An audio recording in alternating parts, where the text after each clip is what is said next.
Peran ontologi, epistemologi, dan aksiologi dalam membentuk dasar-dasar filsafat ilmu. Saya Garda Nuer, jurusan PG PAUD. Saya akan memaparkan tugas tutorial pertama dari mata kuliah filsafat ilmu. Yang pertama, ontologi ilmu. Definisi: studi filsafat mengenai sifat, ada atau keberadaan, kenyataan atau eksistensi sesuatu. Posisinya merupakan bagian dari cabang besar filsafat, yaitu metafisika. Fokus utamanya mempertanyakan hakikat apa yang dikaji oleh suatu ilmu, mengidentifikasi objek kajian ilmu. Contoh, apa itu pendidikan? Apa itu mahasiswa? Mempertanyakan apakah objek tersebut nyata secara konkret atau abstrak. Fokus analisis mengidentifikasi objek kajian, mempertanyakan apakah objek tersebut nyata secara real atau abstrak. Intinya, menetapkan batas-batas apa yang ingin kita pelajari.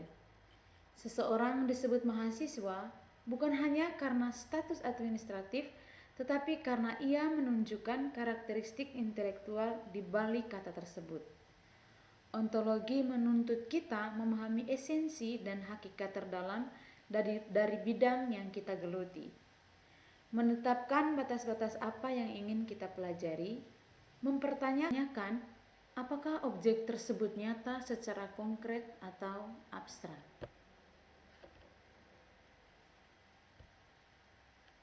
Yang kedua, epistemologi ilmu.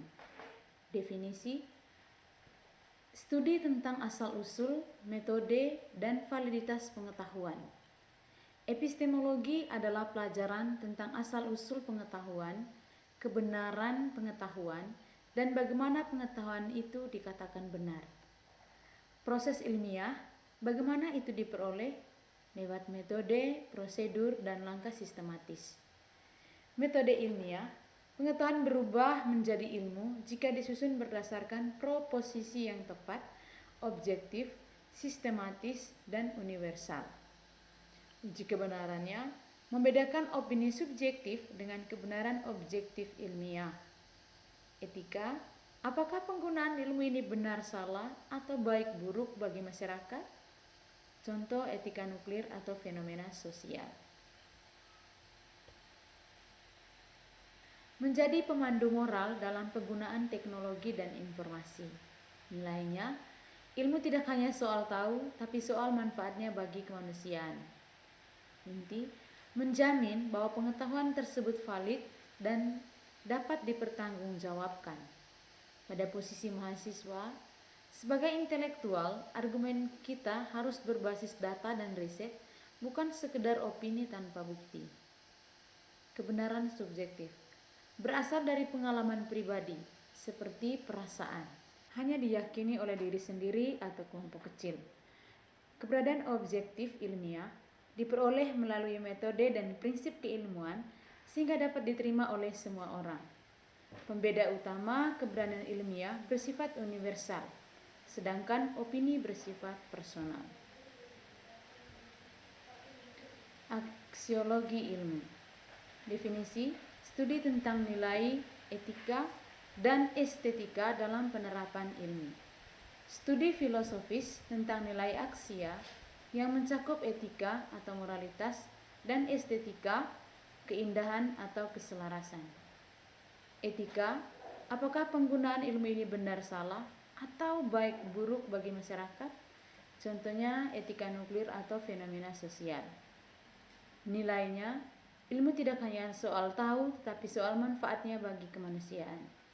Intinya, menjadi pemandu moral dalam penggunaan teknologi dan informasi.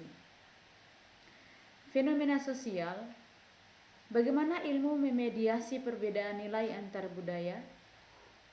Dilema penerapan, ilmu tidak pernah netral saat menyentuh masyarakat.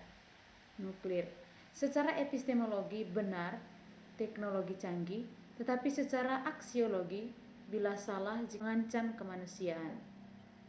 Fenomena sosial, bagaimana ilmu memediasi perbedaan nilai antar budaya, misalnya budaya barat, dan budaya timur. Pesan kuncinya, aksiologi adalah kompas moral yang memastikan ilmu pengetahuan bermanfaat bagi kehidupan. Yang ketiga, keterkaitan ketiganya sebagai fondasi utama filsafat ilmu. Sinergi fondasi, tanpa ontologi, ilmu kehilangan objeknya. Tanpa epistemologi, ilmu kehilangan kredibilitasnya, hanya jadi asumsi. Tanpa aksiologi, ilmu bisa menjadi berbahaya bagi manusia.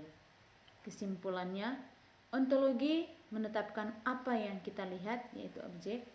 Epistemologi menetapkan bagaimana cara melihatnya secara benar melalui metode. Aksiologi menetapkan untuk apa kita melihatnya, yaitu tujuan dan nilai. Jadi kesimpulannya, ketiganya membentuk lifelong education atau pendidikan sepanjang hayat yang menopang eksistensi manusia sebagai makhluk berpikir, dan ketiganya bekerja sama untuk menciptakan ilmu pengetahuan yang bermanfaat. Terima kasih.